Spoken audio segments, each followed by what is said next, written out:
மனதில் பதியும். துன்பம் நீங்கி நம் வாழ்வில் இன்பம் நிறையும்.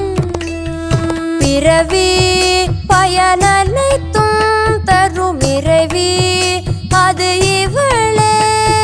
கொடுத்தும் அரவணைத்தும் நம்மை ரசிக்கும் அன்னை இவள்.